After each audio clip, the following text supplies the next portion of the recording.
Hello everyone, welcome back to my YouTube channel. Friends, आज मैं आपके साथ एक new one shot FF share करने जा रही हूँ। ये एफएफ मेरी इमेजिनेशन है। मैंने फर्स्ट टाइम ट्राई किया है कोई स्टोरी नरेट करने का।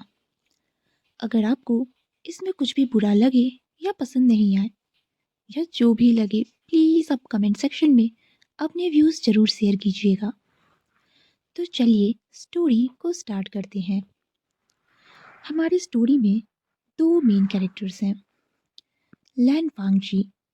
लैन वांगजी अभी 30 इयर्स का है और वो चाइना का one of the top most billionaire है और बिजनेसमैन है। लैन वांगजी की फैमिली चाइना की सबसे रिच फैमिली है। लैन वांगजी अल्फा है। अब वहीं वीन की बात करते हैं। वीन 19 इयर्स का एक ओमेगा है। वीन अभी कॉलेज में है। वो अपने कॉलेज के सेकेंड ईयर में है। वीन की भी फैमिली चाइना की रिच फैमिलीज में से एक है, हालांकि वांगजी टॉप पे है। अब स्टोरी को स्टार्ट करते हैं, जहां वीन कॉलेज में जाता है और जाते हुए अपने बॉयफ्रेंड सू यांग को देखते ही उसे टाइटली हक कर लेता है। Oh my boyfriend, I miss you so much. तुम 2 दिन से कॉलेज नहीं आ रहे थे, मेरा तो मन ही नहीं लग रहा था। ऐसा कह के वीन अपने बॉयफ्रेंड सुयांग को टाइटली हक कर लेता है। इस पर सुयांग कहता है, my baby, I also miss you, but you know ना, मेरी मॉम की तबीयत ठीक नहीं रहती है। इस पर वीन कहता है, मुझे पता है। अब यहाँ हम सुयांग की बात करते हैं। सुयांग फर्स्ट ईयर से वीन का बॉयफ्रेंड है। हालांकि सुयांग एक नंबर का फ्लर्ट और धोखेबाज इंसान है। वो वीन के साथ सिर्फ उसके पैसों के लिए है। उसे वीन से कुछ खास मतलब नहीं है। वो तो आए दिन लड़कियों के साथ फ्लर्ट करता रहता है और वीन से अपनी मॉम के इलाज के नाम पे या फिर कभी कुछ और बहाना बना के हमेशा पैसे लेता रहता है। और हमारा इनोसेंट वीन उसकी बातों में भी आ जाता है। तभी वीन कहता है, सुयांग, क्या मैं तुम्हारी मॉम से मिल सकता हूँ? आई मीन, आंटी से मैं भी मिलना चाहता हूँ। मैं भी उनकी हाल चाल पूछना चाहता हूँ। इस पर सुयांग बहाना बनाते हुए कहता है, यू नो वीन, मैं चाहता हूँ कि मैं तुम्हें अपनी मॉम से मिलाऊं, बट मेरी मॉम की तबीयत बहुत ही ज़्यादा ख़राब रहती है और मैंने उन्हें अभी तक बताया भी नहीं है इन सब बारे में। जब मेरी मॉम ठीक हो जाएंगी तब मैं तुम्हें उनसे पक्का मिलाने ले चलूँगा। इस पर वीन ओके कहता है। उसके बाद वो लोग क्लासेस अटेंड करने चले जाते हैं। अब इधर लैंड कंपनी में जहाँ लैंड चिरन और जियांग कंपनी से जियांग फैंगमियान, वो दोनों एक दूसरे के बहुत ही अच्छे दोस्त और बिजनेस पार्टनर्स भी हैं। वो दोनों एक मीटिंग कर रहे थे, जहाँ मीटिंग ख़त्म होने के बाद वो दोनों बैठ के ऐसे ही आपस में बातें कर रहे थे। तभी चिरन फैंगमियान से कहता है, फैंगमियान, तो तुम बताओ, तुम्हारा आजकल कैसा चल रहा है? आई मीन, तुम्हारी फैमिली सब कैसी है? इस पर फैंगमियान कहता है, वेल, मेरे फैमिली में तो सब अभी ठीक चल रहा है। मेरे बच्चे सब सेटल हो चुके हैं। बस अभी वीन ही कॉलेज में है। जियांग चैंग ने अपनी पढ़ाई कंप्लीट करके अब ऑफिस में मेरा हाथ बटाना शुरू कर दिया है। वहीं यानली ने भी शादी कर ली है। अब बस वीन बचा है। तभी फैंगमियान पूछता है, तुम्हारा क्या है चिरन? इस पर चिरन कहता है, वेल, मुझे मेरा तो बड़ा बेटा सिचन सेटल हो चुका है। वो अपनी कंपनी को भी संभालता है और उसने ऑलरेडी शादी भी कर ली है। वेंचिंग से। लेकिन लैन वांगजी, उसकी एज 30 इयर्स हो चुकी है और मैं उसकी शादी करवाना चाहता हूँ। कैसा रहेगा फेंगमियान अगर हम बिजनेस पार्टनर्स से रिलेटिव्स बन जाएं? इस पर फेंगमियान कहता है, तुम्हारा मतलब क्या है? इस पर चिरेन कहता है, क्यों ना मैं अपने बेटे लैन वांगजी का शादी तुम्हारे ओमेगा सन विंग से करवा दूं। ये सुन के फेंगमियान सरप्राइज्ड हो जाते हैं। वो कहते हैं, वाओ, ये आइडिया बहुत ही अच्छा है। मैं आज ही जाके अपनी फैमिली में इस बारे में बात करूंगा। उसके बाद वो दोनों कुछ देर और बातें करते हैं और फिर अपने अपने घर को निकल जाते हैं। इधर घर आते ही फेंगमियान मैडम यू से चिरेन के ऑफर के बारे में बात करते हैं। मैडम यू तो खुश हो जाती हैं क्योंकि सामने से इतने बड़े बिजनेसमैन का रिश्ता विंग के लिए आ रहा है। इस पे मैडम यू कहती है, ये तो बहुत ही अच्छा रिश्ता है। आई I मीन mean, हमें विंग की शादी आज नहीं तो कल करनी ही है। और वांगजी चाइना का नंबर 1 बिजनेसमैन है। इवन वांगजी वर्ल्ड के टॉप बिजनेसमैन में से एक है। अगर हम अपना रिश्ता लैंड फैमिली से जोड़ते हैं तो हमारी कंपनीज को भी बहुत प्रॉफिट होगा और सबसे बढ़ के ये विंग के लिए बहुत ही अच्छा रिश्ता है। हमें विंग से इस बारे में बात करनी होगी। अब वांगजी के घर में जहाँ वांगजी डिनर टेबल पे बैठा था, तभी चिरन कहते हैं, वांगजी, मैंने तुम्हारी शादी के लिए एक ओमेगा देखा है। वो जियांग फेंगमियान का छोटा बेटा है, विंग।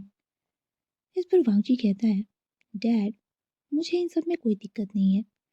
आपको जो ठीक लगे आप वो कीजिए। अब हमें यहाँ ये पता चलता है कि वांगजी भले बिजनेस की फील्ड में काफ़ी स्ट्रिक्ट है, लेकिन जब बात फैमिली की आती है तो वांगजी सॉफ्ट हार्टेड है। अब इधर विंग की घर की देखते हैं जहाँ विंग रात में डिनर टेबल पे बैठा हुआ था। तभी मैडम यू कहती है, विंग, तुम्हारी पढ़ाई कैसी चल रही है? इस पर विंग कहता है, मॉम, मेरी पढ़ाई अच्छी चल रही है। उसके बाद मैडम यू कहती हैं, एक्चुअली विंग, हमें तुमसे कुछ बात करनी है। दरअसल आज जिन जियांग फेंगमियान के दोस्त शिरन ने अपने छोटे बेटे वांगजी का रिश्ता तुम्हारे लिए भेजा है। ये सुनते ही वीन अपना खाना खाना रोक देता है। उसे कुछ समझ ही नहीं आता कि वो क्या कहे। तभी मैडम यू कहती हैं, वीन, देखो, वो लोग तुम्हें पढ़ने से नहीं रोक रहे हैं। पढ़ाई तो तुम्हें आज नहीं तो कल करनी ही है। शादी तुम्हें आज नहीं तो कल करनी ही है। और वांगजी जैसा लड़का तुम्हें फिर नहीं मिलेगा। यू नो वांगजी, वो देश के नंबर 1 बिजनेसमैन में से एक है और हमारी कंपनीज भी इससे काफ़ी प्रॉफिट में आएंगी और फैमिली के रिलेशंस भी मजबूत होंगे। इसलिए वीन, हमने तुम्हारी शादी वांगजी से करने का सोचा है। इस पर वीन कहता है, पर मॉम डैड, मैं अभी शादी नहीं करना चाहता। इस पर मैडम यू कहती हैं, पर आखिर दिक्कत क्या है? इस पर वीन कहता है, पर मुझे नहीं करनी। अभी मैं सेकेंड ईयर में हूँ, मुझे अभी बहुत कुछ करना है। तो इस पे मैडम यू कहती हैं, तो हम तुम्हें कहाँ मना कर रहे हैं? शादी के बाद भी तुम कॉलेज जाना, तुम्हें जहाँ से भी पढ़ाई करनी हो वो पढ़ाई करना। हम तो बस तुम्हें ये कह रहे हैं कि सामने से इतना अच्छा ऑफर आया है तो उसे रिजेक्ट नहीं करना चाहिए। इस पर वीन कुछ भी नहीं कहता और अपना खाना छोड़ के अपने रूम में चला जाता है। वो रूम का गेट बंद करते ही सुयांग को कॉल करने लगता है। अब इधर सुयांग क्लब में अपने दोस्तों के साथ बैठा हुआ था और ड्रिंक पे ड्रिंक किए जा रहा था। तभी उसके फ़ोन पे विंग का कॉल आता है। ये देखते हुए सुयांग कहता है, ओफो, इसे भी चैन नहीं है। तभी सुयांग के पास एक ओमेगा गर्ल बैठी हुई थी। वो उसे टच करते हुए कहती है, क्या हुआ डार्लिंग? इस पे सुयांग कहता है, कुछ भी नहीं, चलो हम इंजॉय करते हैं। और वो कॉल को पिक नहीं करता। इधर वी कॉल पे कॉल ट्राई किए जा रहा था और वो रोने लगता है। उसे कुछ समझ नहीं आता।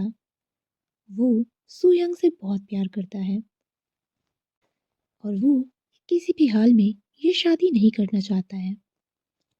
तभी वीन ऐसे ही रोते रोते सो जाता है। अब अगली सुबह अब अगली सुबह जहाँ वीन ब्रेकफास्ट टेबल पे बैठा हुआ था, तभी मैडम यू कहती हैं, वीन, हमने चिरन से बात की है। वांगजी को इस रिश्ते में कोई दिक्कत नहीं है, इसलिए हमने डिसाइड किया है कि परसों हम वांगजी की फैमिली से मिलेंगे और आगे की बातें डिस्कस करेंगे। इस पर वीन गुस्सा होते हुए कहता है, मैंने कहा ना, मुझे शादी नहीं करनी है। आप लोगों को समझ में क्यों नहीं आता? इस पर मैडम यू कहती हैं, पर मुझे इस रिश्ते में कोई दिक्कत नहीं दिख रही और मैं तुम्हारा अच्छा बुरा अच्छे से समझ सकती हूँ।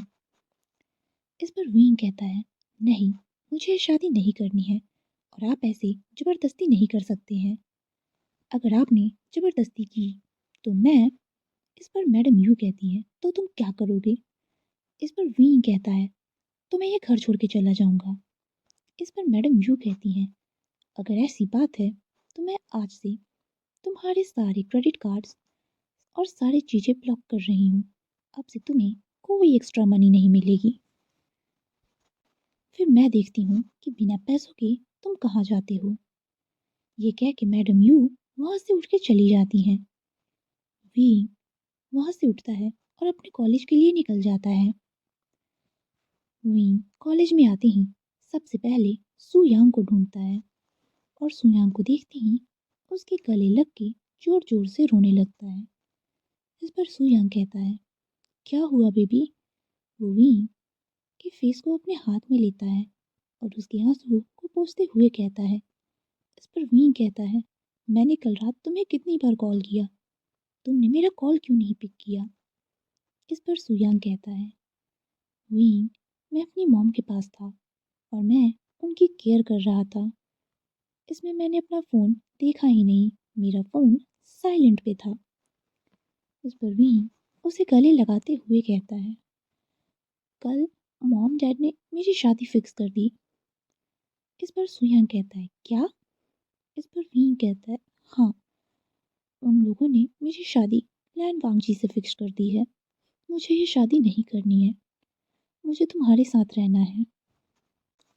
इस पर सुयांग कहता है, हाँ वीन, हम साथ रहेंगे, पर अभी तुम जानते हो ना मेरी मॉम की कंडीशन कैसी है। इस पर वीन कहता है, मैं कुछ नहीं जानता, मुझे नहीं जाना, मुझे नहीं रहना अपने पेरेंट्स के साथ, मैं सब कुछ छोड़ दूंगा तुम्हारे लिए। इस पर सुयांग कहता है, वीन, जल्दबाजी में कोई फैसला नहीं लेते। यू नो वीन, अभी मुझे मेरी मॉम की सर्जरी के लिए बहुत ही ज़्यादा अमाउंट की ज़रूरत है, तुम तो जानते हो। इस पर वीन कहता है, आई नो, हम उससे मैनेज कर लेंगे। मैंने मॉम डैड से कह दिया है, मुझे उनके पैसे नहीं चाहिए और मॉम ने मेरा क्रेडिट कार्ड ये सब ब्लॉक कर दिया है, इसलिए मैं अभी तुम्हारी हेल्प नहीं कर पाऊंगा। बट डोंट वरी, सब ठीक हो जाएगा सुयांग। ये सुनते ही सुयांग कहता है, क्या? तुम्हारे मॉम डैड ने तुम्हारे सारे क्रेडिट कार्ड्स ब्लॉक कर दिए हैं? इस पर वीन कहता है, हाँ, उन्होंने कहा है मुझे वांगजी से शादी करनी ही होगी। इस पर सुयांग कहता है, वीन बेबी, तुम जानते हो कि अभी मुझे मेरी मॉम के इलाज में बहुत ज़्यादा पैसे की ज़रूरत है और अगर तुम्हारे पेरेंट्स ने तुम्हारा अकाउंट ब्लॉक कर दिया है तो मैं कैसे अपने मदर का इलाज करवाऊंगा। आई नो वी, मैं तुमसे पैसे नहीं लेना चाहता, पर मैं क्या करूं, मेरी मॉम की तबीयत है ही इतनी सीरियस और इतने पैसे अरेंज करना मेरे लिए डिफ़िकल्ट है, पर मैं बाद में तुम्हें रिटर्न कर दूंगा। इस पर वी कहता है, तुम कैसी बातें कर रहे हो, जो मेरा है वो तुम्हारा भी है। इस पर सुयांग कहता है, तो वी, एक काम करो, अगर ऐसी बात है तो तुम वांगजी से शादी कर लो। इस पर वीन कहता है, ये तुम क्या कह रहे हो? इस पर सुयांग कहता है, वीन, कुछ टाइम के लिए बस तुम वांगजी से शादी कर लो और फिर तुम्हें जैसे ही तुम्हारे पैसे मिले तुम उसे मुझे देना। मैं अपनी मॉम का एक बार अच्छे से इलाज करवा लूँ, उसके बाद तुम अपने हस्बैंड को डिवोर्स दे देना और मैं मॉम से भी हमारे बारे में बातें करूँगा। उसके बाद हम शादी कर लेंगे। इस पर वी कहता है, पर मैं किसी और से शादी नहीं करना चाहता। इस पर सुयांग कहता है, वी, हमारे पास कोई ऑप्शन नहीं है। अगर हमारे पास पैसे ही नहीं रहेंगे तो मैं तुम्हें कैसे खुश रखूँगा? और मेरे ऊपर अभी ज़िम्मेदारियाँ हैं। तुम नहीं समझोगे वीन तो मुझे कौन समझेगा? इस पर वीन कुछ नहीं कहता और उसे गले लगा लेता है। वीन जब अपने घर जाता है तो उसके पेरेंट्स कहते हैं, कल उसे वांगजी से मिलना है तो वीन को बिहेव करना होगा। अगर वीन ने कुछ भी गड़बड़ की तो उसे इसकी पनिशमेंट मिलेगी। और अभी शादी तक वीन के सारे कार्ड्स और सब ब्लॉक रहेंगे। इस पर वीन कुछ भी नहीं कहता और अपने कमरे में चला जाता है। अब अगले दिन वांगजी अपनी फैमिली के साथ वीन से मिलने उसके फैमिली मैंशन में आता है, जहां वांगजी वीन के पेरेंट्स को ग्रीट करता है और वहां बैठ के उनसे बातें करने लगता है। फेंगमियान ऑलरेडी वांगजी के नेचर से अच्छे से वाकिफ थे।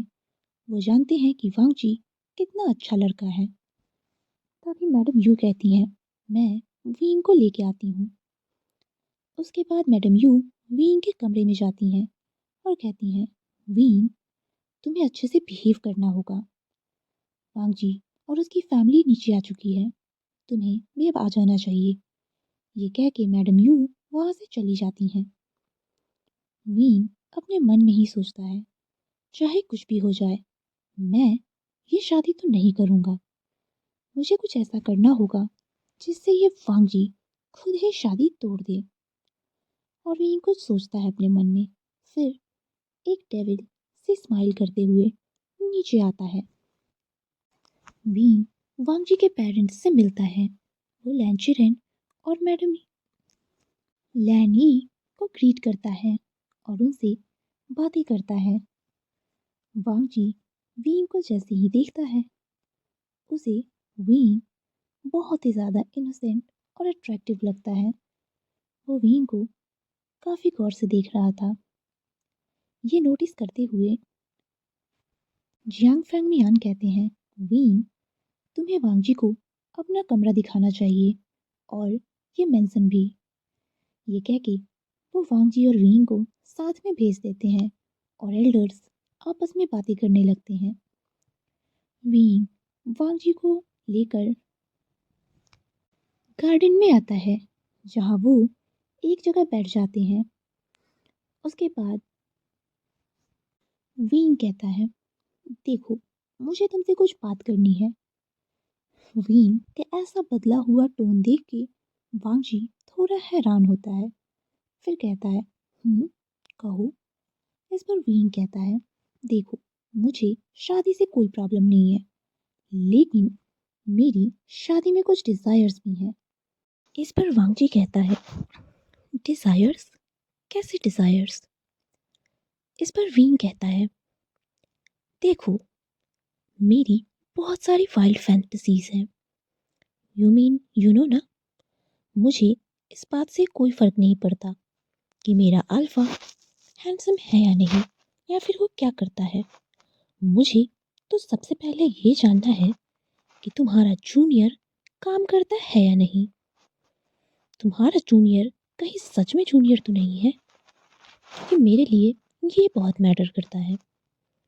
मेरी बहुत सारी फैंटेसीज हैं, यू नो, मुझे बहुत बहुत रफ लव मेकिंग पसंद है बेड में, और मेरी बहुत सारी डिज़ायर्स हैं, जैसे फ्लोर पे, कार में और स्विमिंग पूल में। You know dirty desires. ये कह के वीन वांगजी के साथ बहुत ही ज़्यादा डर्टी बातें करने लगता है और वांगजी तो शॉक्ड रह जाता है। उसे तो कुछ समझ ही नहीं आया कि ये ओमेगा किस तरह की बातें कर रहा है।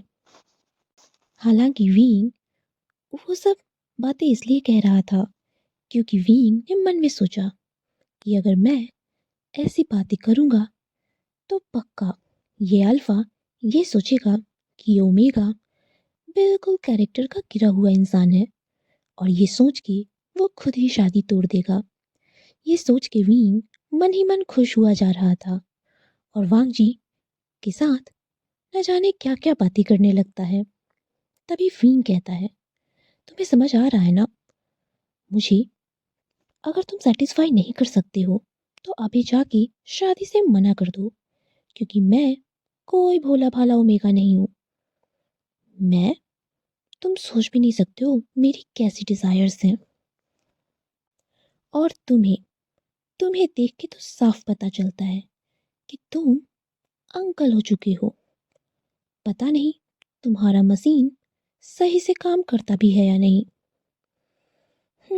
देखो मुझे तो नहीं लगता ये सही से काम करता है। अब तक मैंने तुमसे इतनी डर्टी बातें की लेकिन देखो अभी तक कोई रिएक्शन नहीं हुआ। मुझे तो लगता है तुम्हारा मशीन पूरा खराब है। ये मुझे बिल्कुल सेटिस्फाई नहीं कर सकता। इसीलिए जाके शादी से मना कर दो।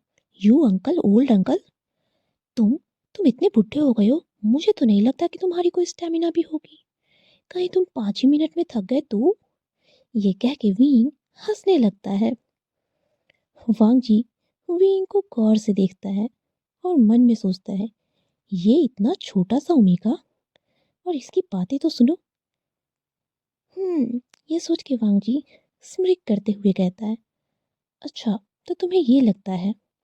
इस पर वीन कहता है, हाँ मैं श्योर हूँ तुम्हारे स्टैमिना बहुत ही खराब होगा और तुम बूढ़े हो गए हो, तो मुझे नहीं लगता कि तुम मुझे सेटिस्फाई कर सकते हो। यू नो इसके बाद वीन मन में सोचता है, लगता है मुझे थोड़ा और इसे पुश करना होगा ताकि ये शादी खुद ही तोड़ दे। ये कह के फिर वीन कहता है, तुम्हें पता है ये मत सोचना कि मैं वर्जिन रहूँगा। मैंने मुझसे मेरी डिज़ायर्स कंट्रोल नहीं होती, इसलिए मैंने ऑलरेडी बहुत सारे अल्फाज के साथ नाइट स्पेंड की है, तो मैं तो बेड में बिल्कुल प्रो हूँ। बाकी तुम्हारा नहीं पता, यू ओल्ड अंकल। ये सब कह के वीन अपनी ही शामत बुला रहा था। वांगजी कुछ भी नहीं कहता और चुपचाप वहां से हॉल की तरफ वापस चला जाता है। वीन मन ही मन खुश हुआ जा रहा था। वो तो यही सोच रहा था कि फाइनली वीन ने अपने दिमाग से इस शादी को टाल ही दिया। अब तो ये अल्फा पक्का इससे शादी तोड़ देगा क्योंकि कोई भी अल्फा ऐसी ओमेगा तो बिल्कुल नहीं चाहेगा अपने लिए। ये सोच के वीन बहुत ही खुश हो रहा था और आराम से खुश होते हुए जाता है, ये सोच के कि अभी अगले सेकंड जैसे ही वो हॉल में जाएगा पक्का उसकी शादी टूटने वाली है। ये सोच के वीन जैसे ही हॉल में आता है तभी मैडम यू उसके पास आती हैं और उसके मुंह में मिठाई डाल देती हैं। इस पे वीन कहता है, मॉम ये क्या है, आप मुझे मिठाई क्यों खिला रही हैं। इस पर मैडम यू कहती है, वेल वांगजी ने हाँ कर दी है रिश्ते के लिए और उसे तुम बहुत ही ज़्यादा पसंद आ गए हो। ये सोचते ही तो वीन सन रह जाता है। जो मिठाई उसने मुंह में रखी थी उससे तो वो मिठाई गले के नीचे उतर ही नहीं रही थी। वो तो बस बड़ी बड़ी आंखें करके वांगजी को देखे जा रहा था और वांगजी उसकी तरफ एक स्मित करता है। इधर सभी फैमिली वाले एक दूसरे को कॉन्ग्रेचुलेशंस दे रहे थे और सब कहते हैं कि हमें शादी में देर नहीं करनी चाहिए, हमें जल्द ही इन दोनों की शादी करवा देनी चाहिए। इस पर वांग जी भी कहता है, हाँ मॉम डैड, मैं भी चाहता हूँ कि अब जितनी जल्दी हो मेरी शादी हो ही जानी चाहिए। आफ्टर ऑल मुझे मेरा ओमेगा जो मिल गया है। ये कह के वांग जी स्माइल करता है और वीन बस घूर घूर के वांग जी को देखे ही जा रहा था। इस पे मैडम लैन कहती हैं, वीन इतना भी मत घूरो अपने अल्फा को, वो अब तुम्हारा ही अल्फा है। शादी के बाद तुम जी चाहे उतना उसे देखते रहना, ठीक है? ये कह के वो वीन को टीज करने लगती हैं। वीन कुछ नहीं कहता और अपने कमरे में चला जाता है। इस पर सभी हंसने लगते हैं। वीन अपने कमरे में जाके गुस्से में इधर से उधर घूमे जा रहा था। आखिर वो ओल्ड अंकल, वो खुद को समझता क्या है? मेरी इतने कहने के बाद भी उसने मुझसे शादी की।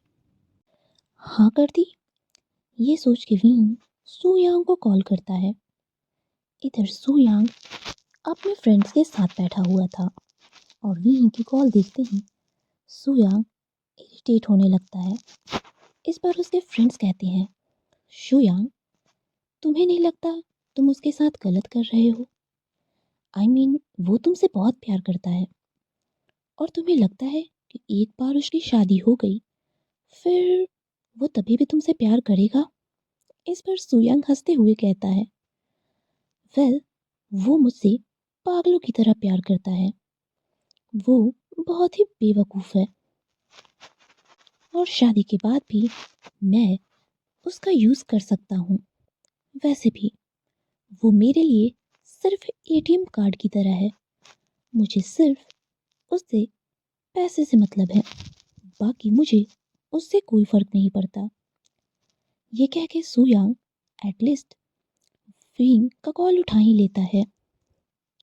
उधर से विंग कहता है, सुयांग मेरी शादी तय हो गई। मॉम डैड शादी की डेट्स फाइनल करने वाले हैं। प्लीज़ प्लीज़ कुछ करो। इस पर सुयांग कहता है, बेबी तुम्हें टेंशन लेने की कोई ज़रूरत नहीं है। मैंने तुम्हें समझाया है ना, मैं कुछ नहीं कर सकता हूँ। तुम तो सब जानते हो। क्या तुम मेरी हेल्प नहीं करना चाहते? क्या तुम्हें मेरी मॉम की कंडीशन के बारे में पता नहीं है? वीन तुम्हें बस ये शादी ही तो करनी है। एक बार शादी कर लो, फिर जब तुम्हारे पास तुम्हारे पैसे आ जाएंगे और तुम्हारे हस्बैंड का कार्ड मिल जाएगा, फिर उन पैसों से मैं अपनी मॉम का मेजर ऑपरेशन करवा लूँगा। उसके बाद जब मेरी मॉम ठीक हो जाएंगी मैं तुम्हें उनसे मिलवाऊँगा और फिर हम दोनों शादी कर लेंगे। और अगर तुम चाहो तो मैं उसके बाद जॉब करके धीरे धीरे करके सारे पैसे भी तुम्हें दे दूँगा। फिर तुम उन पैसों को अपनी फैमिली को रिटर्न कर देना। इस पर वीन कुछ भी नहीं कहता और वो ओके कहता है और सुयांग को उसका ख्याल रखने के लिए कहता है। अब यहाँ से एक वीक के बाद वीन और फांगजी की वेडिंग की डेट्स डिसाइड होती हैं। शादी की तैयारी बहुत ही जोरों शोरों से चल रही थी। After all two rich families की शादी थी। शादी में ज़्यादा टाइम नहीं था, इसलिए दोनों फैमिलीज तैयारी में बहुत ही ज़्यादा बिजी थी और वींग और वांगजी को एक दूसरे से बात करने का मौका मिला ही नहीं। ऐसे ही करते हुए फाइनली उनकी शादी हो ही जाती है, जहाँ वींग की आंखों में बहुत ही ज़्यादा उदासी थी। वो ये शादी नहीं करना चाहता था, पर अब क्या कर सकते हैं। एट लास्ट उसकी शादी वांगजी से हो ही गई थी। और अब सीन शिफ्ट होता है जहाँ वी वांगजी के साथ उसके पेंट हाउस में आता है रहने के लिए। हालांकि वांगजी मैंसन में भी कभी कभार रहा करता था, लेकिन ज़्यादातर वांगजी अपने पर्सनल अपार्टमेंट में ही रहता था और शादी के बाद वो वीन के साथ अपने अपार्टमेंट में ही रहना चाहता था, ताकि वो एक दूसरे को जान पाए और क्वालिटी टाइम स्पेंड कर पाए। वांगजी वीन को लेकर अपनी अपार्टमेंट में आता है और अंदर आते ही विंग को अपनी गोद में कैरी करके अपने बेडरूम में ले जाता है, जहाँ वांग जी का बेडरूम बहुत ही ब्यूटीफुली डेकोरेट किया गया था। विंग बहुत ही ज़्यादा नर्वस था, उसे बहुत डर लग रहा था। वांग जी विंग को बेडरूम में अपने बेड पे पटकते हुए कहता है, तो यू नॉटी बनी, आप बताओ क्या क्या कहा था तुमने मुझसे? हम्म? तो फाइनली अब तुम मेरे हो, और अब मैं तुम्हें बताऊंगा कि ये ओल्ड अंकल तुम्हारे साथ क्या क्या कर सकता है, और इसका जूनियर वाकई में जूनियर है या नहीं। ये कह के वांग जी डार्कली स्मिर्क करता है, और वीन के तो पसीने छूट रहे थे। वीन को तो अपनी कही हर एक वर्ड्स याद आ रही थी, और वो तो बेचारा डर से कांपने लगा था। वहीं वांग जी वीन को और टीज करते हुए कहता है, तो बेबी कहाँ से स्टार्ट करें, फ्लोर से, या फिर बाथरूम से, या फिर इस अपार्टमेंट में स्विमिंग पूल भी है, तो क्या कहते हो? वांग जी विंग के कान के पास आता है और धीरे से उसके ईयर में कहता है, या फिर तुम कार में करना चाहोगे पहले? ये कह के वांग जी हंसने लगता है, और विंग तो बेचारा डर के मारे धीरे धीरे पीछे खसकने लगता है। इस पर वांग जी कहता है, अरे क्या हुआ, तुमने तो कहा था कि तुम्हें बहुत एक्सपीरियंस है, तो अब क्या हुआ, क्या तुम्हें डर लग रहा है? इस पर वीन कांपते हुए कहता है, डर? किसे डर लग रहा है? मैं नहीं डर रहा, मैं बहुत एक्सपीरियंस हूँ। इस पर वांग जी कहता है, अच्छा इतना एक्सपीरियंस है, तो ठीक है, आओ मुझे इंट्रेस करो और देखो कि मेरा जूनियर कैसा है। ये कहता है और वांग हंसने लगता है। वहीं वीन का फेस पूरी तरह से रेड हो जाता है। वीन कुछ भी नहीं कहता और बेड से उठ के भागने लगता है। तभी वांग जी वीन को फिर से अपनी तरफ खींचते हुए कहता है, अरे तुम कहाँ जा रहे हो? अभी तो रात शुरू ही हुई है और अभी पूरी रात बाकी है। मुझे आफ्टर ऑल तुम्हारी सारी विशेस भी तो पूरी करनी है। ये कह के वांग जी धीरे धीरे वीन को बेड पे लेटा देता है और उसके ऊपर आ जाता है।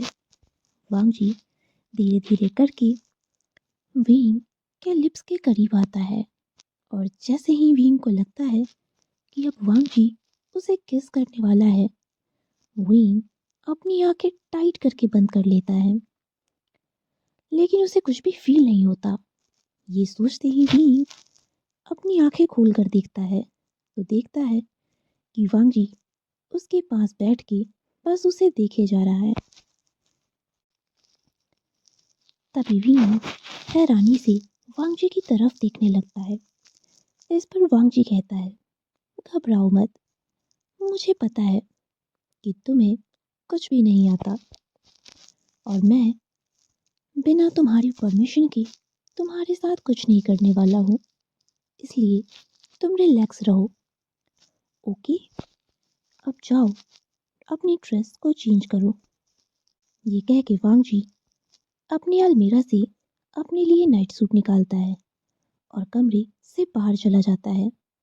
वीन भी कमरे का वॉशरूम यूज करता है और अपनी ड्रेस चेंज कर लेता है। उसके बाद वांग जी भी चेंज करके कमरे में आता है, जहाँ वीन बेड पे बैठा हुआ था। वांग जी भी बेड पे आता है और लेट जाता है। वीन डरते हुए धीरे धीरे बेड पे लेट जाता है। तभी वांग जी वीन को अपनी तरफ खींचता है। वीन घबरा जाता है। इस पर वांग जी उसे टाइटली हग करते हुए कहता है, मैंने इस बात की गारंटी दी है कि मैं तुम्हारी परमिशन के बिना तुम्हें कुछ नहीं करूँगा। लेकिन इसका मतलब ये नहीं है कि मैं तुमसे बिल्कुल ही दूर रहूँगा। आफ्टर ऑल तुम मेरे ओमेगा हो। ये कह के वांगजी वीन को टाइटली हग करके सो जाता है। अब अगली सुबह जब वीन की आंखें खुलती है तो वीन बेड पे अकेला था। वीन फ्रेश होता है और रेडी होके नीचे हॉल में जाता है। तभी वो देखता है कि वांगजी किचन में ब्रेकफास्ट बना रहा है। जैसे ही वांगजी वीन को देखता है वो उसे गुड मॉर्निंग विश करता है और आके बैठ के नाश्ता करने को कहता है। वीन भी उसे गुड मॉर्निंग विश करके नाश्ते की टेबल पे बैठ जाता है। फिर वांगजी वीन को ब्रेकफास्ट देने लगता है। वीन देखता है कि ब्रेकफास्ट में सारी उसकी फेवरेट चीज़ें बनी हैं। इस पर वीन कहता है, तुम्हें कैसे पता कि ये सब मेरी फेवरेट चीज़ें हैं? इस पे वांगजी कहता है, एक्चुअली मैंने तुम्हारी सिजे से पूछा था कि तुम्हें क्या क्या पसंद है और क्या नहीं, और उन्होंने ही मुझे ये सब बताया था। तो मैंने सोचा क्यों ना अपनी ओमेगा को इम्प्रेस किया जाए। ये कह के वांगजी हंसते हुए वीन की प्लेट में उसकी सारी फेवरेट डिशेस रख के उसे सर्व करता है। उसके बाद खुद भी बैठ के ब्रेकफास्ट करने लगता है। तभी वांगजी कहता है, वेल आज तुम्हारी कॉलेज की छुट्टी है और मैंने भी ऑफिस से छुट्टी ली है। क्यों ना हम कहीं साथ में घूमने चले, टाइम स्पेंड करें। तो तुम बताओ, तुम कहाँ चलना चाहते हो? वीन का तो कहीं भी जाने का मन नहीं था। वो तो बस सू यांग से मिलना चाहता था। लेकिन वीन कुछ नहीं कर सकता था, इसलिए वो कह देता है, अम्यूज़मेंट पार्क चलते हैं। इस पर वांग जी कहता है, वेल शादी के बाद पहले दिन ही अम्यूज़मेंट पार्क, बच्चों वाली चॉइस है, पर कोई बात नहीं। अगर मेरा ओमेगा यही चाहता है तो हम यही चलेंगे। ये कह के वांग जी वीन को रेडी होने के लिए बोलता है। उसके बाद वो दोनों अम्यूज़मेंट पार्क जाते हैं, जहाँ वांग जी वीन को उसकी सारी फेवरेट राइड्स पे घुमाता है और उसके लिए आइसक्रीम भी लेके आता है। वांग जी वीन की हर विश पूरी कर रहा था। वो वीन को बहुत ही ज़्यादा पैम्पर करता है। इधर वक्त ऐसे ही बीतने लगता है, जहाँ वांग जी वीन की बहुत केयर करता था। वो वीन से बहुत प्यार करता था और अपना प्यार हर तरीके से वीन को जताता था। जहाँ वांग जी के एफर्ट्स देख के वीन भी धीरे धीरे वांग जी के लिए सॉफ्ट होने लगा था। वीन को कहीं ना कहीं वांग जी का कंपनी अब अच्छा लगने लगा था। वीन सोचता है, वो भले ये कहता है कि वो सुयांग से प्यार करता है, लेकिन अगर देखा जाए तो सुयांग के साथ वीन ने इन 1 सालों में ऐसा कोई भी क्वालिटी टाइम स्पेंड नहीं किया हो, और ना ही सुयांग ने भी कभी वीन को स्पेशल फील कराने के लिए कोई एफर्ट किया है। मैं ये नहीं कह रहा कि पैसे होने से ही सब कुछ होता है, पर सुयांग कभी वीन को छोटी छोटी चीज़ों से भी इम्प्रेस करने की या फिर उसे पैम्पर करने की कोशिश नहीं करता। वहीं वांग जी वीन के लिए वो सब करता है जो वीन को पसंद हो। वो वीन की इतनी केयर करता है, लेकिन अभी भी वीन के मन में सुयांग के लिए कहीं ना कहीं सॉफ्ट कॉर्नर थी ही। वो अचानक से सुयांग से प्यार करना छोड़ तो नहीं सकता था। हाँ, लेकिन वीन के मन में वांग जी के लिए भी अब कहीं ना कहीं फीलिंग्स डेवलप होने लगी थी। अब वीइंग और वांग जी की शादी को 6 मंथ से ऊपर हो चुके थे, जहाँ इन 6 मंथ्स में वीइंग वांग जी की काफ़ी क्लोज आ चुका था। वो दोनों एक दूसरे को किसेस करते और एक दूसरे के साथ काफ़ी अच्छा टाइम भी स्पेंड करते थे। हालांकि अभी तक उन दोनों में फिजिकल इंटीमेसी नहीं हुई थी, बट फिर भी अब वीइंग वांग जी के साथ बहुत ही कंफर्टेबल हो चुका था और कहीं न कहीं वो वांग जी को पसंद भी करने लगा था। और अब वीइंग सू यांग को अवॉइड करता था। वो उसे अब ज़्यादातर इग्नोर ही करता था। इधर सू यांग भी फ्रस्ट्रेटेड हो गया था, क्योंकि वीइंग शादी के बाद से कहीं न कहीं धीरे धीरे करके उससे दूर होने लगा था। और आफ्टर ऑल सू यांग ने अपनी मॉम के इलाज के नाम पे जितने पैसे वीइंग से लिए थे शादी के बाद, वो सारे उसने अपनी अय्यासी में खर्च कर दिए थे। तो उसे फिर से पैसों की ज़रूरत थी, इसलिए वो सोचता है कि अब उसे कुछ भी करके वीइंग से बात करनी होगी। इस पर सू यांग वीइंग को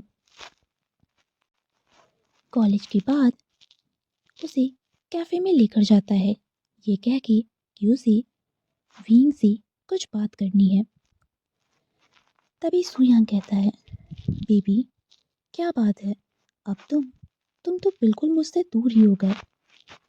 मैंने पैसे लेने के बाद अपनी मॉम का ऑपरेशन कराया और अभी उनकी कंडीशन बहुत ही अच्छी हो चुकी है।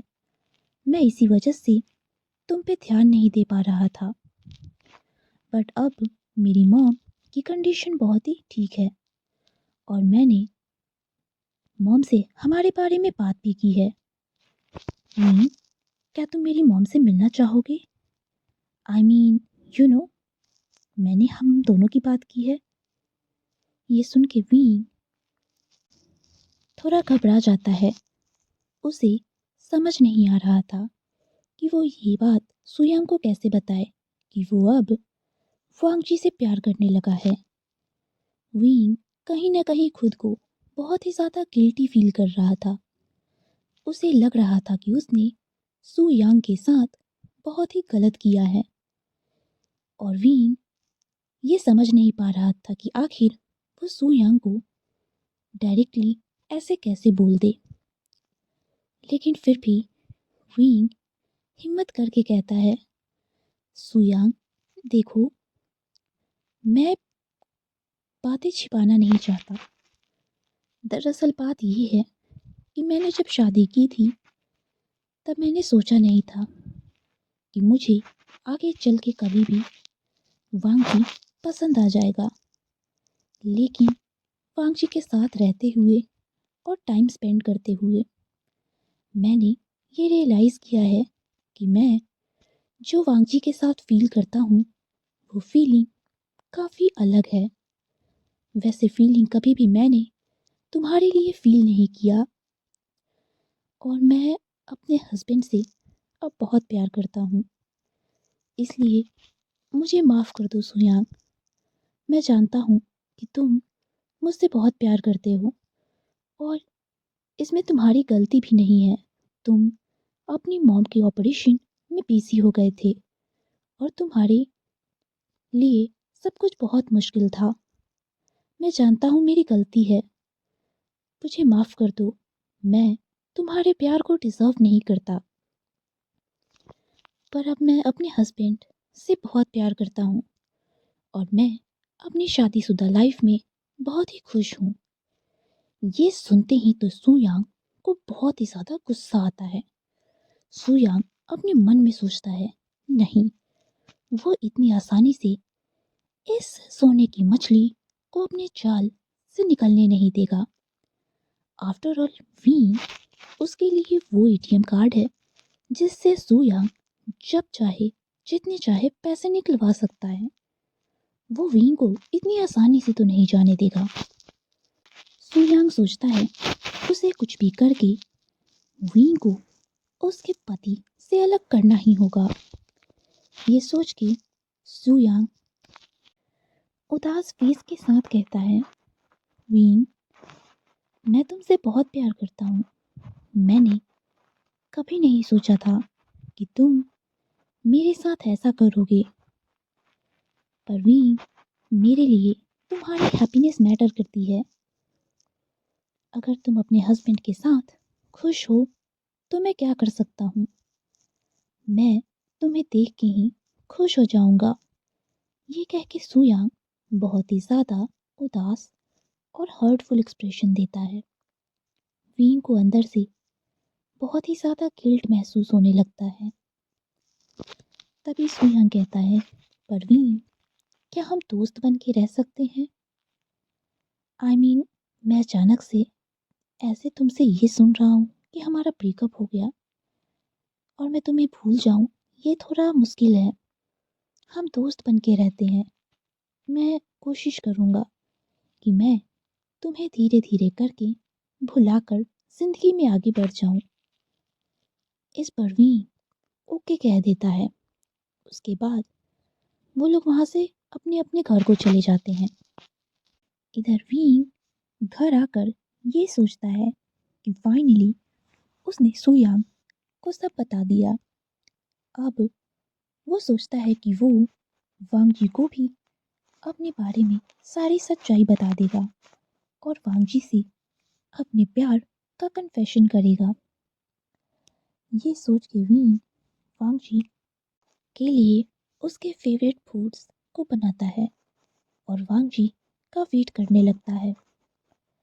रात को जब वांग जी घर आता है तब वीन वांग जी को हक कर लेता है।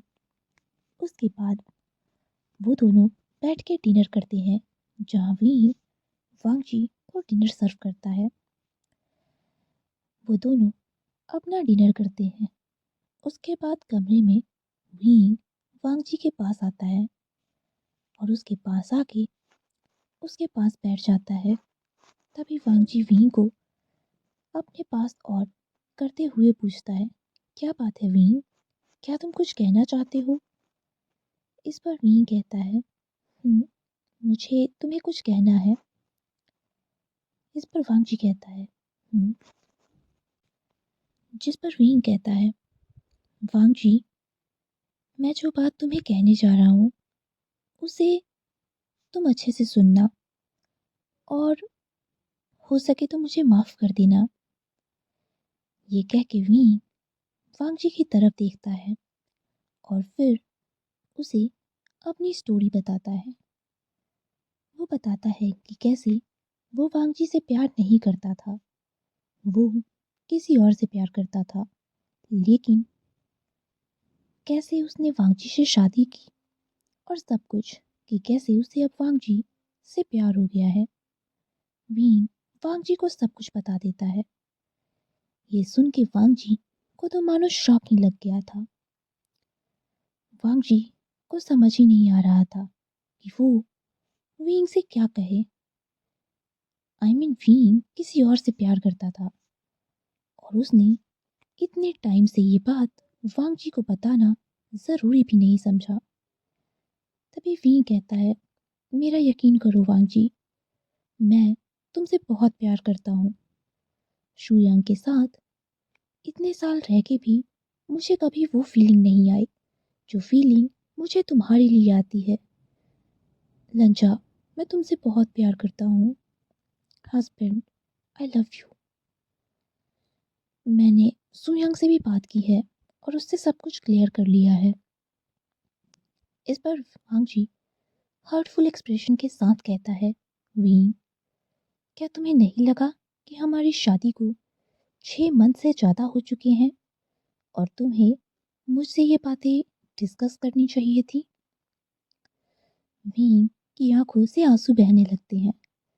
वो वांग जी से माफ़ी मांगता है, प्लीज़ हस्बैंड, मुझे माफ़ कर दो। मैं जानता हूँ कि मेरी गलती है। मैं अपनी बेवकूफ़ियों की वजह से मैंने ये सब कर दिया। मुझे माफ़ कर दो। वांग जी कुछ नहीं कहता और चुपचाप जाके बेड पे लेट जाता है। विंग भी सोचता है कि वांगजी को ये सब बातें डाइजेस्ट करने के लिए कुछ टाइम देना चाहिए और उधर विंग भी जाके अपने बेड पे लेट जाता है। उसके बाद 2 दिन ऐसे ही निकल जाते हैं जहाँ इन 2 दिनों में वांगजी विंग से ज़्यादा बातें नहीं कर रहा था और विंग को भी ये बातें समझ में आ रही थीं। तभी तीसरे दिन विंग ने वांगजी से फिर से कन्फेस किया। उसने वांगजी से माफ़ी मांगी। उसने वांगजी को गले लगाते हुए कहा, हस्बैंड प्लीज़ प्लीज़ मुझे माफ़ कर दो। मैं तुम्हारे साथ अपनी लाइफ की नई शुरुआत करना चाहता हूँ। आई प्रॉमिस मैं कभी तुमसे झूठ नहीं बोलूँगा। I promise husband please please मुझे माफ़ कर दो। इस पर वांगजी विंग की तरफ देखता है। आफ्टर ऑल वांगजी विंग से बहुत ही ज़्यादा प्यार करता था, बहुत। वो विंग की तरफ देखते हुए कहता है, विंग मुझसे प्रॉमिस करो कि आज के बाद तुम मुझसे कोई भी बात नहीं छुपाओगे। इस पर विंग वांगजी को प्रॉमिस करता है। इस पर वांगजी कहता है, ठीक है। और विंग तुम उस सुयांग से फ्रेंडशिप भी नहीं रखोगे। ये मुझे बिल्कुल भी पसंद नहीं है। तुम उससे आज के बाद कभी बात नहीं करोगे। विंग वांगजी को प्रॉमिस करता है और वांगजी ये डिसाइड करता है कि जो बात बीत गई उसे भूल जाने में ही भलाई है और वो विंग को माफ़ कर देता है। विंग भी खुश हो जाता है। इधर सुयांग वो तो अपनी ही प्लानिंग और प्लॉटिंग में बिजी था। जहाँ कुछ दिन बीत जाते हैं, वांगजी और विंग एक दूसरे के साथ अब खुश रहने लगे थे। जहाँ कुछ दिनों के बाद सुयांग विंग को मैसेज करता है कि वो विंग से मिलना चाहता है। विंग उससे नहीं मिलना चाहता था पर सुयांग इंसिस्ट करता है तो विंग फाइनली उससे मिलने के लिए अग्री हो जाता है। उधर सुयांग विंग को कैफे में बुलाकर कहता है, विंग दरअसल मैं चाहता हूँ कि तुम एक बार मेरी मॉम से मिल लो। इस पर विंग कहता है पर सुयांग इस पर सुयांग कहता है, एक्चुअली विंग तुमने मेरी मॉम की बहुत हेल्प की है ऑपरेशन में, इसलिए मॉम एक बार तुमसे मिलना चाहती हैं कि आखिर किसने उनकी इतनी हेल्प की है। वो तुम्हारी बहुत ही ज़्यादा ग्रेटफुल है और ये बस इसीलिए है। इस पर विंग भी राज़ी हो जाता है तो सुयांग कहता है कि वो कल जब वो लोग कॉलेज ख़त्म होगी उसके बाद मॉम से मिलने के लिए चलेंगे। इस पर विंग अग्री कर देता है। सुयांग एक डार्क स्मृति करता है क्योंकि शुयांग की नज़रें पीछे वांगजी पे जाती हैं। दरअसल वांगजी भी उस कैफे में कॉफ़ी पीने के लिए आया था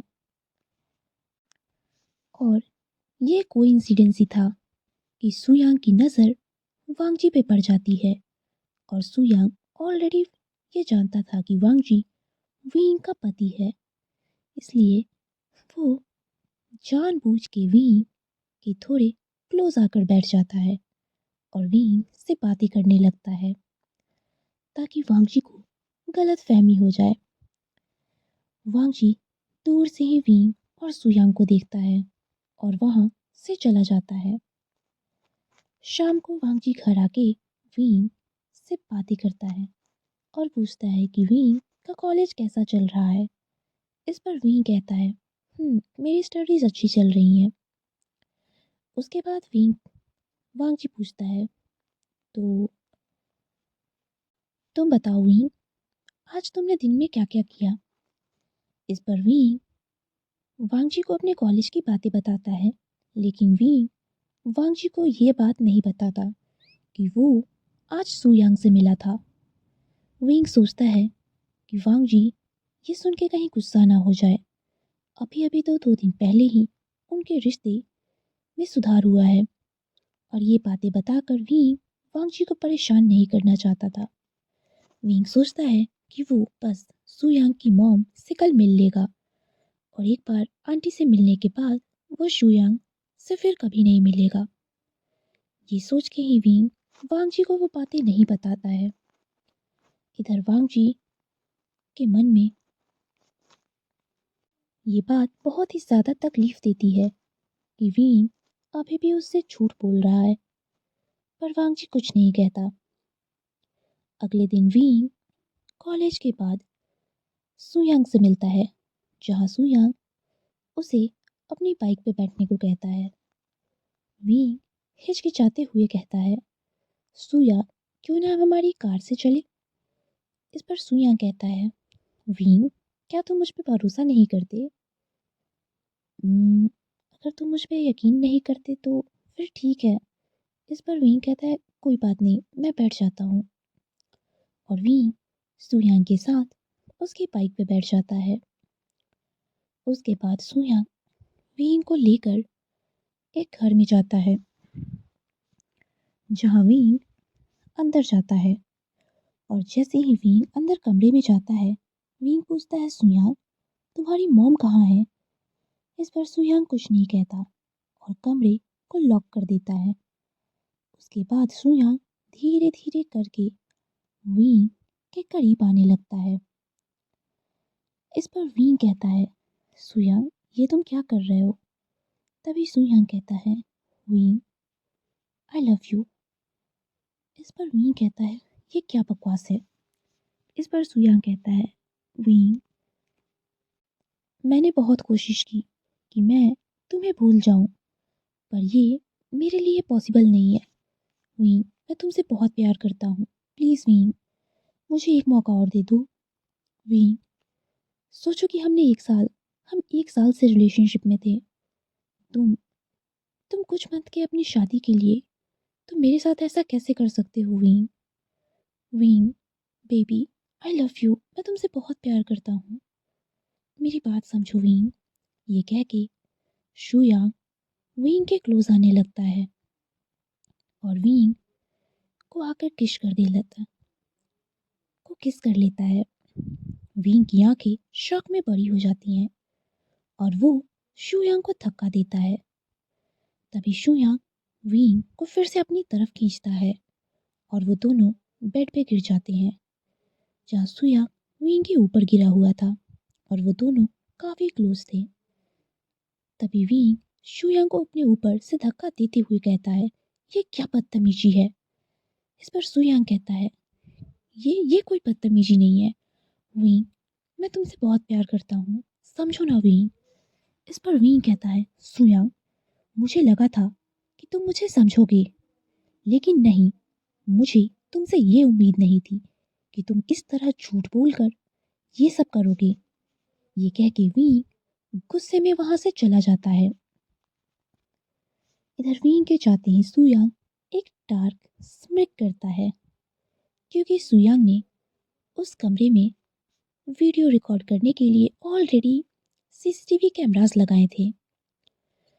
जहां उसके बाद सुयांग अगले सुबह के लिए कुछ प्लानिंग और प्लॉटिंग करता है। इधर विंग भी घर पे आता है तो काफी खोया खोया सा था। वांग जी उसे ऑब्जर्व करता है और पूछता है कि क्या बात है, विंग आज इतना अपसेट क्यों दिख रहा है? इस पर विंग कुछ भी नहीं कहता। वांग जी ये जानता था कि विंग आज भी सुयांग के साथ कहीं गया है, लेकिन वांग जी कुछ भी नहीं कहता। दरअसल वांग जी आज कॉलेज खत्म होने के बाद विंग को लेने के लिए विंग के कॉलेज गया था और जब वैसे ही वो विंग का कॉलेज गेट पे वेट कर रहा था, तभी वो देखता है कि विंग कॉलेज से बाहर निकलता है सुयांग के साथ और उसके साथ उसके बाइक पे बैठ के कहीं चला जाता है। ये देख के वांग जी को बहुत ही ज़्यादा पेन होता है और वो चुपचाप अपने घर चला आता है। वांगजी सोचता है कि वीन उसे बताएगा, पर वीन फिर से वांगजी से कुछ नहीं कहता। इधर वीन भी बहुत ही ज़्यादा अपसेट था। उसे उम्मीद नहीं थी कि सुयांग उसके साथ ऐसा करेगा, मगर वो डर से वांगजी को कुछ नहीं बताता। अगले दिन वांगजी अपने ऑफिस में काम कर रहा था। तभी उसकी असिस्टेंट कहती है, सर, आपसे मिलने कोई आया है। इस पर वांगजी कहता है, क्या उसकी अपॉइंटमेंट है? इस पर वो कहती है, नहीं, उसकी कोई अपॉइंटमेंट नहीं है, लेकिन वो कह रहा है कि उसका नाम शू यांग है। ये सुनते ही वांगजी रुक जाता है और अपनी सेक्रेटरी से कहता है, उसे अंदर भेजो। तभी शू यांग अंदर आता है और अंदर आते हुए वो वांगजी से कहता है, वेल, मुझे नहीं पता वीबू शियान ने तुम्हें बताया है कि नहीं, मगर मैं वी का बॉयफ्रेंड हूँ। इस पर वांगजी गुस्से में अपनी मुट्ठियां पीसते हुए कहता है, तुम उसका पास्ट थे और अभी तुम्हारा वीन से कोई लेना देना नहीं है और तुम मेरी ओमेगा से जितना हो सके उतना दूर रहो। इस पर सुयांग हंसते हुए कहता है, सीरियसली वांगजी, तुम कितने बेवकूफ हो। तुम्हें पता ही नहीं है कि वीन तुम्हें बेवकूफ बना रहा है। वीन मुझसे बहुत प्यार करता है और वो हमेशा मुझसे ही प्यार करेगा। इस पर वांगजी कहता है, मुझे मेरी ओमेगा पे पूरा भरोसा है। इस पर सुयांग कहता है, सच में तुम्हें इतना भरोसा है? लगता है तुम्हें पता नहीं है। तुम्हें पता है कल तुम्हारी ओमेगा कॉलेज खत्म होने के बाद कहाँ गया था? वो मेरे साथ गया था, मेरे घर पे। अब तुम्हें ये भी बताना होगा कि जब एक अल्फा और एक ओमेगा ऐसे अकेले में होते हैं तो उनके बीच क्या होता है।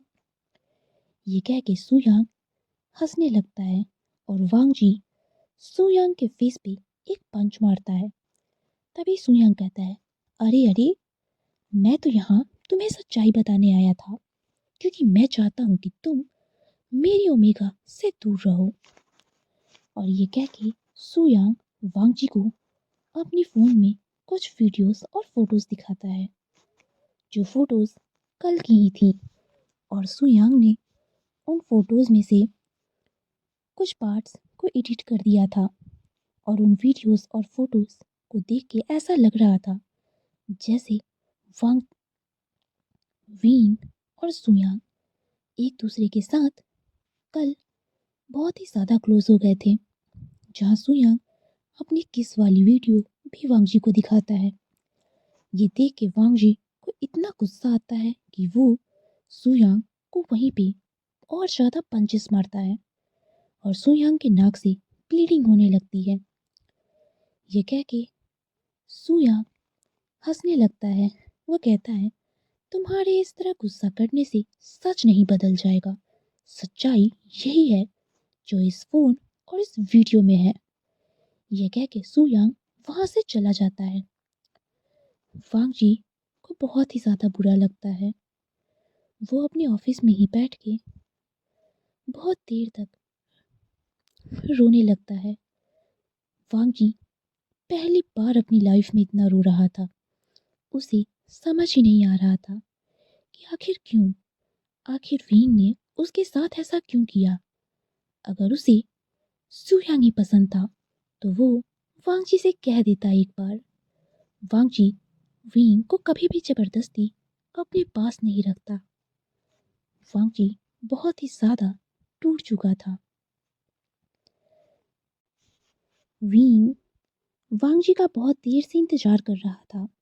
आज वांगजी ऑफिस से घर आने में काफी देर कर रहा था। तभी वीन देखता है कि वांगजी आ गया। वांगजी आज काफी कोल्ड दिख रहा था। उसके फेस पे कोई एक्सप्रेशंस नहीं थे।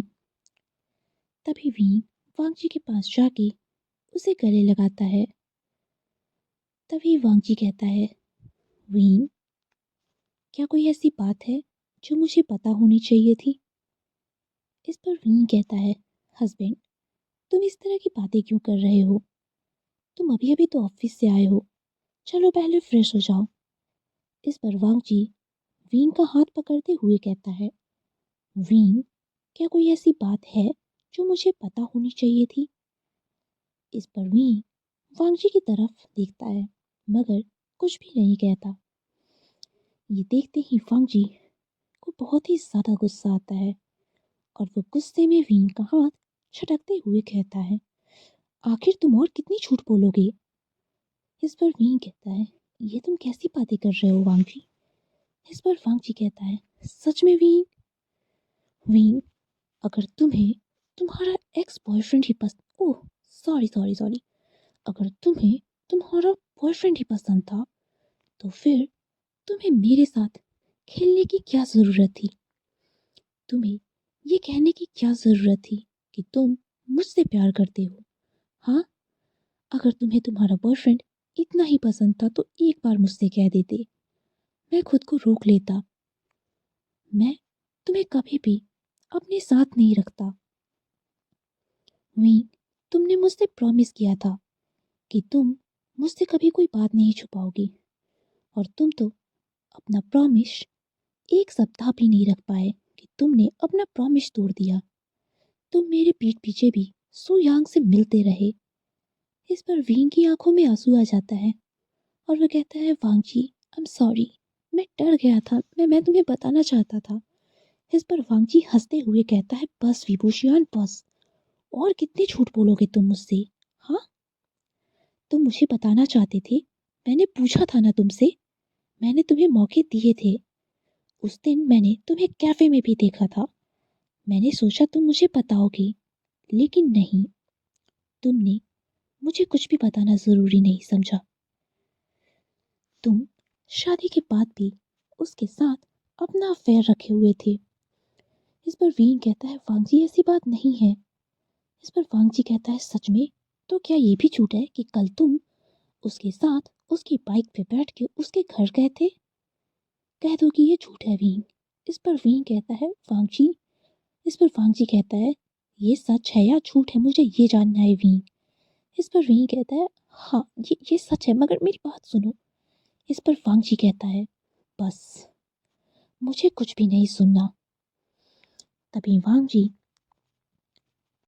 अपने फ़ोन में वो वीडियो प्ले कर देता है जो सुयांग ने उसे दिखा के उसके फ़ोन पे सेंड की थी, जिसमें सुयांग वीन को किस कर रहा होता है। वो वीडियो देखते ही वीन वांगजी को हैरान होके देखता है और फिर कहता है, वांगजी, मैं तुम्हें एक्सप्लेन कर सकता हूँ, ये ऐसा नहीं है जैसा तुम सोच रहे हो। ये देखते ही वांगजी हंसते हुए कहता है, ओह, तो इस वीडियो में तुम ही हो, राइट? इस पर वीन कहता है, वांगजी, मेरी बात सुनो, ठीक है? ये मैं हूँ, लेकिन लेकिन बात ऐसी नहीं है, मेरी बात सुनो। इस पर वांगजी कहता है, बस आज के बाद मुझे तुमसे कोई बात नहीं करनी। बेहतर यही होगा कि तुम मुझसे जितना हो सके उतना दूर रहो। ये कह के वांगजी अपने कमरे में चला जाता है। वांगजी बहुत ही ज्यादा दुख में था। वो बहुत रोता है। वीन वांगजी को समझाने के लिए काफी देर तक दरवाजा पीटते रहता है, मगर वांगजी दरवाजा नहीं खोलता। वीन भी वहीं दरवाजे पे ही बैठे सो जाता है। अब ऐसे ही दिन बीतने लगते हैं। वीन वांगजी से बात करने की कोशिश करता, मगर वांगजी ने वीन को पूरी तरह से इग्नोर कर दिया था। वांगजी वीन से बिल्कुल भी बातें नहीं करता। वांगजी घर अक्सर बहुत देर से आया करता था और कभी-कभी तो ड्रिंक भी करके आता था। वांगजी ना ही वींग के साथ ब्रेकफास्ट करता और ना ही डिनर। वो अपना ब्रेकफास्ट और डिनर भी अब बाहर से ही करने लगा था। वींग ने सोचा कि उसे वांगजी को संभलने के लिए कुछ वक्त देना चाहिए। ऐसा करते हुए एक वीक हो जाता है, मगर उन दोनों के रिलेशन में कोई सुधार नहीं होता। वांग जी का बिहेवियर वीइंग की तरफ दिन पर दिन काफ़ी कोल्ड होते जा रहा था। वांग जी वीइंग से बिल्कुल भी बात नहीं करता। वो उसे ऐसे अवॉइड करता था जैसे वीइंग एक्सिस्ट ही नहीं करता। वीइंग अब काफ़ी दुखी रहने लगा था। वीइंग बहुत कोशिश किए कि वो वांग जी को समझा सके कि वो जैसा सोच रहा है वैसा कुछ भी नहीं है। तभी एक रोज संडे था जिस दिन वांग जी का ऑफिस नहीं था और वांग जी अपने अपने लैपटॉप पे बैठ के हॉल में ही कुछ काम कर रहा था। वो वीइंग को कम्प्लीटली अवॉइड कर रहा था। तभी अचानक से वीइंग वहीं बेहोश होके गिर जाता है। वांग जी जैसे ही आवाज सुनता है कुछ गिरने की तो वो पलट के देखता है, जहाँ वो देखता है कि वीइंग बेहोश होकर किचन में गिर चुका है। ये देखते ही वांग जी जल्दी से वीइंग के पास आता है और उसे अपनी गोद में कैरी करके उसे रूम में ले जाता है। वांग जी जल्दी से डॉक्टर को बुलाता है, जहाँ डॉक्टर आते हैं और वीइंग को चेक करने के बाद कहते हैं, दरअसल मिस्टर लैन, आपकी ओमेगा ने काफ़ी टाइम से कुछ खाया पिया नहीं है, इसीलिए उन्हें बहुत ही ज़्यादा वीकनेस हो गई है। आई थिंक इन्होंने 4 दिनों से कुछ भी नहीं खाया है, जिस कारण इनका शरीर बहुत ही ज़्यादा वीक हो चुका है। आप प्लीज़ इनका ध्यान रखिए। इन्हें किसी बात का बहुत ही ज़्यादा स्ट्रेस हो गया है, तो आप इन्हें कोई भी स्ट्रेस ना दें। ये कह के वांग जी डॉक्टर वांग जी को कुछ मेडिसिन देता है। उसके बाद वहाँ से चला जाता है। वांग जी कुछ देर तक वीइंग का फेस देखता है। उसके बाद वांग जी किचन में जाता है, जहाँ वो वीइंग के लिए फूड कुक करने लगता है। जब सब कुछ बनाकर वांग जी खाना लेकर वीइंग के कमरे में आता है तो देखता है कि वीइंग धीरे धीरे करके अपनी आंखें खोल रहा है। वीइंग जैसे ही आंखें खोलता है तो सामने वांग जी को देखता है। वीइंग अपने हस्बैंड को अपने सामने देखकर जल्दी से उठता है और वांग जी को गले लगा लेता है। वीइंग जोर जोर से रोने लगता है, मगर वांग जी वीइंग को हक बैक नहीं करता। तभी वांग जी अपनी कोल्ड वॉइस में कहता है, डॉक्टर ने कहा है कि तुमने पिछले 4 दिनों से कुछ भी नहीं खाया है और इसीलिए तुम्हें वीकनेस हो गई है, तो तुम्हें खा लेना चाहिए। ये कह के वांग जी खाने का बॉल वीइंग के सामने रखता है, जहाँ वीइंग खाने से मना कर देता है। तभी वांग जी गुस्से में वीइंग की तरफ देखता है और कुछ भी नहीं बोलता। वो एक बाउल में सूप था जिसको लेता है और उस सूप को वीइंग के फेस के पास कर देता है। तभी वीइंग वांग जी को मना नहीं कर पाता और वांग जी के हाथ से चुपचाप करके सारा खाना खा लेता है। जहाँ खाना खाने के बाद वीइंग वांग जी की तरफ देखता है और वांग जी जैसे ही वहां से जाने वाला होता है, वीइंग तुरंत उसका हाथ पकड़ते हुए कहता है, हस्बैंड, प्लीज़ प्लीज़ मेरी बात सुन लो। प्लीज़ प्लीज़ मुझे माफ़ कर दो। हस्बैंड प्लीज़ मेरी बस बात सुन लो। मेरी एक बात सुनो, तुम जैसा सोच रहे हो हस्बैंड वैसा कुछ भी नहीं है। उन वीडियोस में सच्चाई नहीं है। मेरी बात को सुनो। तभी वांग जी वीइंग से अपना हाथ छुड़ाते हुए कहता है, मुझे पता है कि सच्चाई क्या है। इस पर वीइंग हैरान होकर वांग जी की तरफ देखता है। तभी वांग जी कहता है, वीइंग, मैंने सुयंग पे इन्वेस्टिगेशन कराई थी और मुझे उसके बारे में सब कुछ पता चल गया। मुझे ये भी पता है कि सुयांग की मॉम कभी बीमार थी ही नहीं। वो तो अपने हस्बैंड के साथ गांव में रहती हैं और सुयांग एक नंबर का अय्यास किस्म का इंसान है। वो सिर्फ तुम्हें बेवकूफ़ बना रहा था, तुम्हारे पैसों के लिए, और तुम्हारे पैसे से वो क्लब्स में जुआ खेलता, ड्रिंक करता और बहुत ही ज़्यादा ओमेगास के साथ टाइम स्पेंड करता। वो तुम्हारे पैसों को सिर्फ अपने शौक में और अय्यासी के लिए उड़ा रहा था। ये सुन के वीन को बहुत ही ज़्यादा शॉक्ड लगता है।